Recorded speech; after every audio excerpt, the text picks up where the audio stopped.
মহিপুর থানা শহর বাজারের প্রাণকেন্দ্রে কিছু তরুণদের উদ্যোগে আজ আনুষ্ঠানিকভাবে আত্মপ্রকাশ করেছে জিয়া তারুণ্য ক্লাব।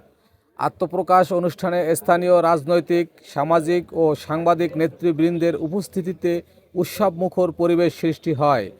অনুষ্ঠানে উপস্থিত ছিলেন মহিপুর ইউনিয়ন বিএনপির সভাপতি Mohammad Mizan Howlader, Mahipur SRO SBS limited এর সভাপতি সাইফুল ইসলাম সোহাগ হাওলাদার, মহিপুর প্রেস ক্লাবের অন্যতম সদস্য মিজানুর রহমান রিপন, মহিপুর থানা স্বেচ্ছাসেবক দলের আহ্বায়ক মোহাম্মদ ফরিদ খান, মহিপুর থানা জিয়া সৈনিক দলের সভাপতি মোহাম্মদ ফজলু মোল্লা, মহিপুর সদর ইউনিয়ন বিএনপির সাধারণ সম্পাদক সজীব হাওলাদার ও সাংগঠনিক সম্পাদক আইয়ুব আকন ফিরোজ, যুবদল নেতা জাহাঙ্গীর মির্জা সহ বিভিন্ন নেতৃবৃন্দ।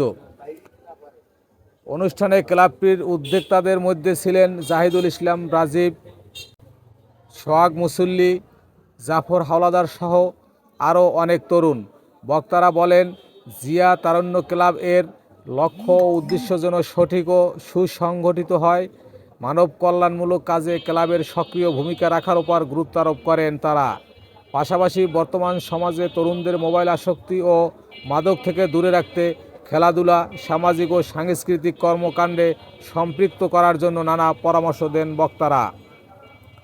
উদ্যোক্তারা বলেন, তরুণদের ইতিবাচক পথে এগিয়ে নিতে এবং সামাজিক সেবামূলক কার্যক্রমে যুক্ত করতে জিয়া তারুণ্য ক্লাব কাজ করবে।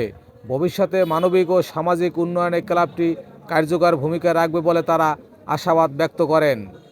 Desk report, Kuakata update.